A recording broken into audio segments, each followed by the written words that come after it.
In Montcalm County, the judges and the county commissioners there are at odds over budget cuts coming to the courts. It's a situation that could end with the judge taking the county to court. 24-hour News 8's Barton Dieters is back from Stanton to explain what's happening. New at 6. Well, Sue and Brian, right now the county commission is meeting and a final decision is expected. About $82,000 in cuts the commission approved for the operation of the district court. But District Court Judge Donald Hemmingson said in this letter to the commission that he has no intention of implementing those cuts. This is hardly the first time Montcalm County has struggled with its budget.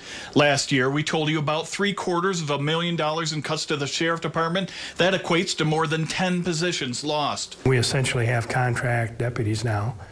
And, you know, how do you continue to cut there? You know, public safety is extremely important. Montcalm County had closed its 7 parks until community volunteers stepped in to keep things open. In the past, voters have turned down tax increases.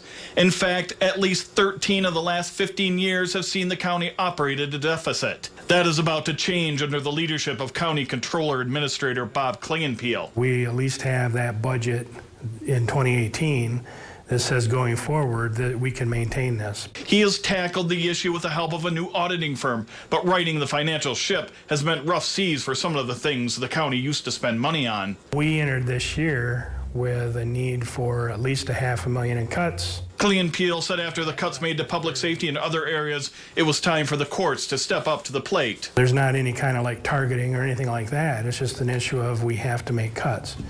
So if not there, then we find somewhere else. Stanton's full-time judge for the last 20 years, Hemmingson, was direct in a letter to the board. Quote, "I have no intention of cutting the district court budget by $75,000. There was a battle last year when commissioners made $95,000 in cuts to district court. Hemingway eventually implemented $80,000 in those cuts. But he says that can't happen again this year. He said the cuts would, quote, impermissibly impair our necessary operations. He then says he's sure the county wants to avoid the cost of litigation. We tried to talk to the judge today, but he was not available. By the time tonight's meeting is over, we'll know whether the board will stick to its guns when it comes to the court reductions. We'll let you know tonight here at 10 and 11 and on woodtv.com. Live in studio, Barton Dieters, 24-hour News 8.